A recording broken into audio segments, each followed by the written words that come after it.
Okay, so part 2 of the Gridman review. So let's go ahead and before I put them all together, I want to go ahead and show off some size comparisons. So here it is to the O Gundam from Gundam 00, which is a 1/144 scale kit. It's a little bit larger than that. Here it is next to a Figma Aqua on the stand. So it's basically the same size as a regular Figma. Next up is Robot Spirit Strelitzia. Strelitzia is a lot larger, another fellow Trigger robot, or mechanoid, I guess. Yeah, I mean, Strelitzia is a lot larger. That's totally fine. And then, yeah, that's pretty much it for size comparisons. Let's go ahead and measure them really quick, just for those people who don't own any of those figures. He stands about around 5.5 inches, which is pretty good. It's actually not too bad. Now, what I'm hoping, actually, in this situation is I'm hoping for the Figma to come out and then surprise the Figma actually can combine with these parts, because that would be insane. And that's what I'm really hoping for, because this is a very lackluster figure. So let's go ahead and put that to the side. Now, for the sake of the next part, I've actually gone ahead and transformed Buster Board back into its original configuration. There's that. Now, what's also kind of interesting about this figure is that it does share a lot of the same ports, so you can go ahead and just peg like ports or different things onto different areas. So I guess that does add to the playability of this figure, but I don't know, like, it's kind of like I've seen people do it, but it's not necessarily a feature of this quote-unquote figure. So to transform into Powered Xenon, you want to go ahead and get these open panels. Now go ahead and open up the arms and slide those off, and go ahead and slide on the corresponding panels onto there, like so. Then you just want to turn them straight, flip the cannon down, pull this section down, and flip it forward, as well as open up these back things, and there are the legs for Powered Xenon. So go ahead and open that out, and same on the other side. Open the panel, slide in the new part, which is basically just the open section. So you guys can go ahead and see this kind of garage door looking thing opens up, and it's very transformation-like, like that, and then you can go ahead and take these parts and slide them into the drills. There's a nice little click, so you can actually hear it kind of get in there. So there's that. There's a little bit of articulation in the drill part. They go out ever so slightly for whatever reason. But yeah, this thing does not stand in a very unawkward way. It just kind of stands there like an awkward teenager. But there's that. And then you go ahead and there's actually these little parts on the insides of the drill, or the top part, which you just kind of open up. And once those parts are open, you combine them together to make this kind of hook situation. And that's actually where the head would hook in. So here is the head, and the back of Buster Gridman's head is Powered Xenon, and this mouthpiece opens up slightly. And then you just go ahead and peg that into these two little grooves on the top there. So if it doesn't fall apart, basically, you want to peg that in there. Like I said, that is super annoying. I can't imagine anybody having to deal with that problem in succession as I am right now in this review. So you take this thing, you peg it into here.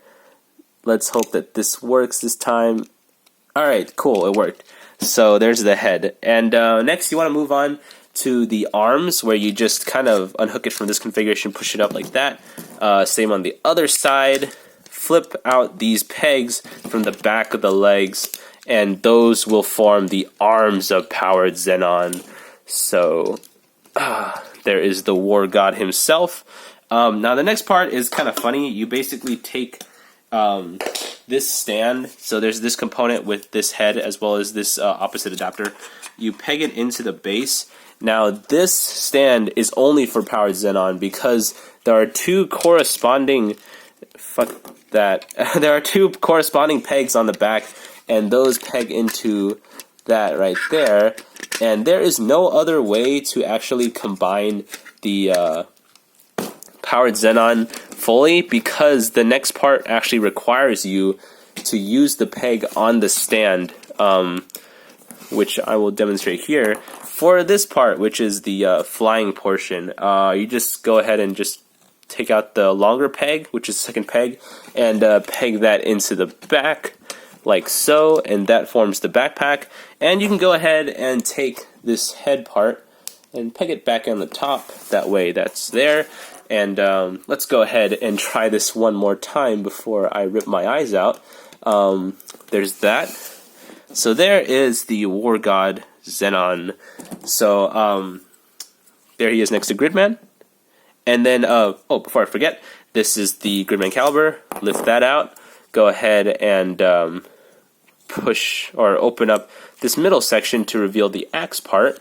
And then you just want to slide it back in, except inverted, and that forms the axe. And then for the axe, you can go ahead and just put it in here, and there is the axe.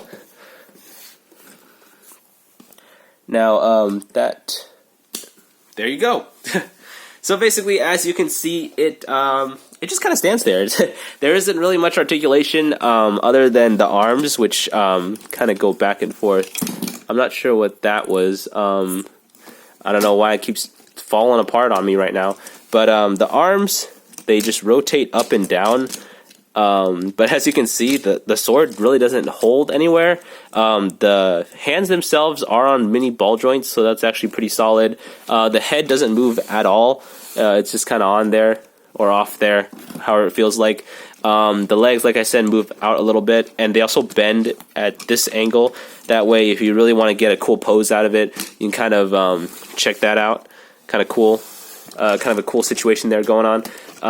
Let's go ahead and just turn it into max combined Gridman. Let's cut the bullshit. All right, so yeah, so let me reiterate. Like I said, even though it seems like I really don't like this figure, I was really looking forward to this figure at a certain point in my life, and I guess after receiving it in my hand, just due to certain quality problems, I'm not too sure how I feel about it right now. But let's go ahead and put the helmet on first, just to kind of get this headache out of the way. So what you're actually supposed to do is open up the helmet entirely, and the fin is supposed to just set in there ever so eloquently, like that.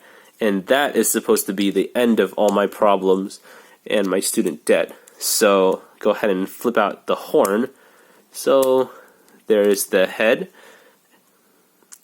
So like I said, the paint on this figure is really well done, and I really feel like that's where all the money went, because everything else just seems kind of not well engineered. It feels like they kind of got some parts, but they messed up some other parts, which I'm not too sure about how I feel about that kind of stuff. Because like I said, if you're paying a lot of money for a figure, especially if you're paying over $100 for a figure, you should kind of know, or there should be a certain standard out of it. The paint, or like how it looks right off the bat, is definitely one thing, but what you can do with it afterwards is definitely another thing, which I find is kind of another big factor, because like I said, it doesn't really have much articulation, so it really just stands there. It's more of a desk piece, if anything, which is kind of unfortunate, because this was, out of the two that's on the market right now, this is the better one, and the other one is just really crappy. But I've heard stories that it doesn't really stay together all too much, and this is slightly better. But you'd be picking like more or less the worse or the better of the two worst entities. But yeah, so there's that. And I noticed the video goes out of focus a lot, so I really apologize for that until I myself notice it. So go ahead and flip all this stuff out.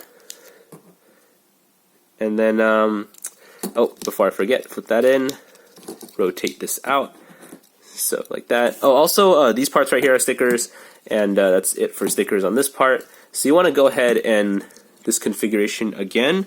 Then you want to take this little piece, which is the adapter or the little harness, and you want to slide this through here, and go ahead and do the same as before. So just go ahead and peg this in here, it does get kind of messy with just how the design is. Everything kind of collides with each other, and I'm not really sure why it's doing that. It might just be a design thing that it just wasn't meant to physically work together. So you want to flip these back, rotate them up, so that way the turret's on the upper hand side. And there's that. So there's the top part of the full Gridman combination, Thunder Gridman. Then you want to lift this out, pull this up, and there's that. Broke the camera there a little bit. Similar with that, with before, you just hook it in, and that just makes it a little taller. So let me do the same to the other side, but in my privacy. That way you guys don't see me fumbling with this thing for too long.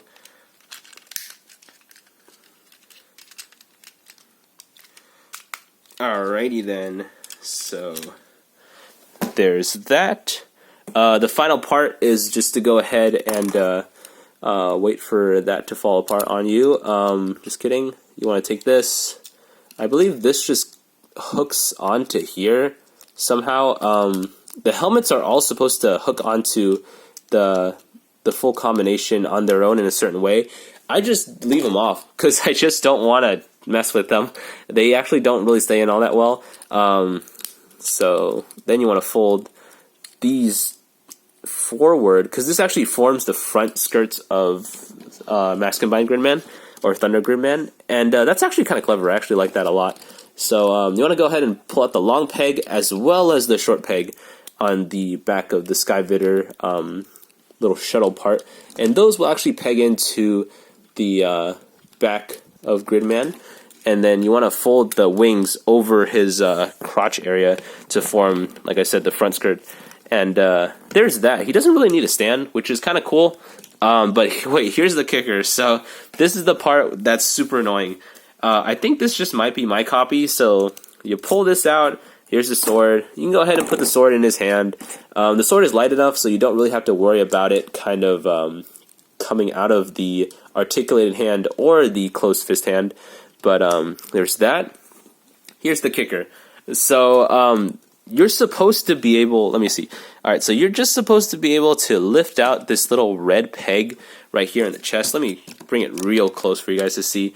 You pull this out, and this is supposed to hook onto some unknown peg or rail inside of this part. And let me show you what happens to mine when I do it, is I just peg it in, and it, by gravity, will stay there, but it's also really loose.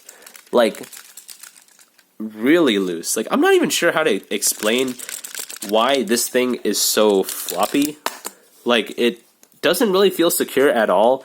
I've seen reviews where it's okay, for example, it's actually supposed to, this black part is supposed to meet to the top of this yellow part, but it doesn't. It's really loose. It doesn't really connect all that well. And I'm not even sure why it does that, because it just, I'm just perplexed by it. Like, it's, I think it might be my copy, because I just feel like it might be a peg tolerance that just didn't fully was realized. But yeah, so there's that. But not gonna lie, he does look pretty sick combined together, and that is the whole point of this figure. Now, there that is. Let me try to get this back more so you guys can see it. Now, fully combined, he is a little bit taller. He stands just under 9 inches at the top of the cannons, but just under 8 inches at the top of the head. So it's still a pretty small size for a max combined figure. Like I said, here it is again next to Strelitzia. Now, he's obviously taller than Strelitzia now, but yeah, there's Figma Aqua, and then here is Ogundam. So it definitely does feel more of like a 1 to 100 scale figure in a sense. So there's that. And I'm not sure what else there is to it. I mean, articulation-wise, the head I wouldn't try to move it just because where it is, it's kind of in a weird spot. The arms can go out ever so slightly and can rotate as well if it doesn't hit the back of the cannons. Now, what I actually find is if you rotate the cannons out of the way, you do get more articulation out of the arm, which is, it's a lot better than what's normally expected, I guess. Let me go ahead and move this back so you guys can see a little better. But yeah, you still have the same articulation at the elbow. The legs can go out ever so slightly just to splay his legs a little bit more. The knee articulation is virtually nothing because it's so high up. The actual knee for Thunder Gridman is supposed to be right here, but instead it's at the top, which is where Gridman's actual knee is, because these sections that extended are actually supposed to be his thighs. There's that piece again, that front piece, darn you. And basically the foot just goes up and down, but there is a little bit of an ankle tilt right there. That way you can position it like so. And so he stands a little bit better. The helmets, like I said, there are places to store them.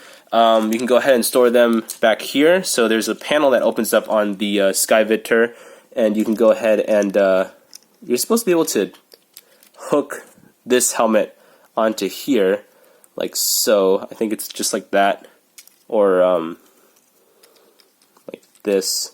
Oh, like that. There we go. So it just stores like that. Actually, for the handles as well, for Buster Gridman, or for Buster Boar, you can go ahead and slide the sword in there, or caliber in there. There's a specific way there for it to slide a little bit better, but for the sake of the review, you're just supposed to store it like that. That's one way to go. So, yeah, let's go ahead and just move into final thoughts for everybody. Okay, so for final thoughts, I'm going to say, should you buy this figure? It is a really big up to you sort of situation. I personally, I was really excited. Okay, so let me just go ahead and give you the situation. I was really excited because this figure, I like Gridman a lot, and this figure, like I said, is the best Gridman figure out in the market right now, especially if you're looking for a max combined Gridman, and this definitely fits the bill for what you want out of a figure like that. Now, the thing is, I was really excited for this release because it came with the cover, or like the special kind of, I'm forgetting the word, but the little sliding piece, the artwork that comes with the right here, the artwork. That's exclusive for first run. So once a first run is out, you can't get that anymore. So that's kind of one of the main reasons. Now, granted, the actual box art for the regular box, totally fine. It looks great. It looks awesome. It's very reminiscent of older combination figures, such as the DX Galgaigar or other DX figures. Now, granted, this is Good Smile's very first DX figure. Now, okay, the thing about Good Smile is, like I said, they have been dropping the ball a lot recently. I'm a big fan of Good Smile, but it seems like over the years their quality has been kind of dipping here and there. Fortunately, they're still very generous about replacing parts. As long as you explain the situation to them and show them like a valid concern, they'll be pretty okay with it. Back then, they were like kind of too okay with it, so people kept taking advantage of it, and now they're kind of stingy about it. But the point is, if you're paying a lot of money for a figure, there are certain quality assurances that should come with it. It's like buying a car without a warranty, and you could buy a BMW i3 and like all of a sudden it just falls apart on you the next day. If you don't have a warranty, you're screwed. So that's kind of a weird comparison, but in a sense, this is the BMW i3 of the Gridman world right now. Now, granted, all Gridman merchandise has been pretty expensive, or quoted has been pretty expensive. The Fine Clover Gridman, which is just a vinyl figure, is like $40. The Figmas are around like 60 to 80. The Nendroids are around like 40 to 50, or higher 50s, but they're all really worth it from what I've seen. Now, of course, at the time of this review, they haven't been released yet, and the only Gridman merchandise is the Fine Clover one, the Mega House one, and this one right here in terms of just Gridman stuff. There is a ton of Gridman stuff coming out soon, especially within the coming year, for basically every single company is releasing both girls, Akane and both Rika, with swimsuits, which is insane, and I have no idea why they're releasing so many swimsuit figures of them. But you know, thick thighs save lives. But as for figures of Gridman himself, there are going to be the Figmas, the Nendroids, this figure, the Mega House figure, as well as a very large scale figure from Good Smile, which is just an upscaled Figma. I actually look forward to that one more so because the Figma itself, there is no gimmick to it. It's kind of a what you see, what you get sort of figure. So they can't really mess that up. You know, Good Smile's been doing a great job with Figma line. Just some QC issues here and there, but that's basically just as long as you don't get a dud one. But yeah, I mean, ultimately, going back to this figure, is it worth the price tag? I'm gonna go ahead and say, if you love Gridman, if you really, really like Gridman, and you want a Gridman combination figure to play around with, and you have the money, I'd go ahead and spend it. Honestly, it's not that bad, and there is a good amount of playability to it. It's a very solidly painted figure.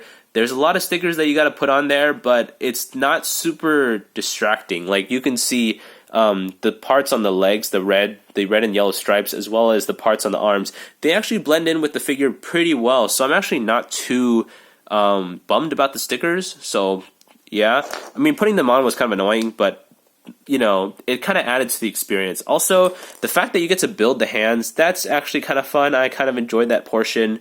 There's that. Like I said, I feel a lot of the money has been going towards the paint.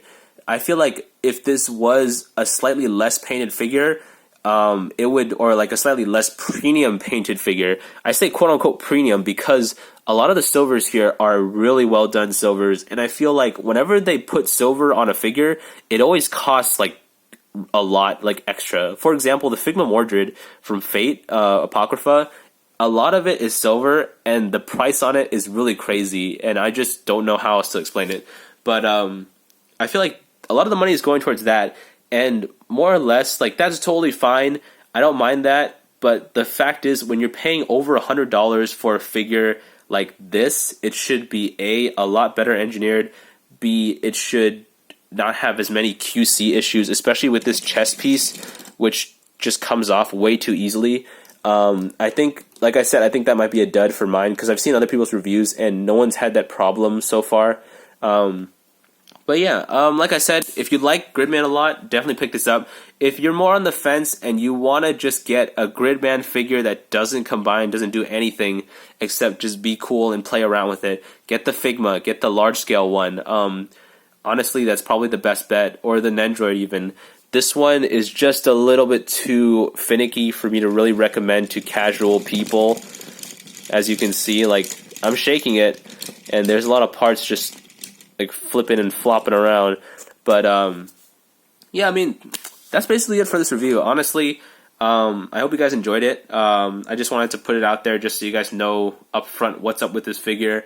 Yeah, let's go ahead. Hope you guys had a good one. Later.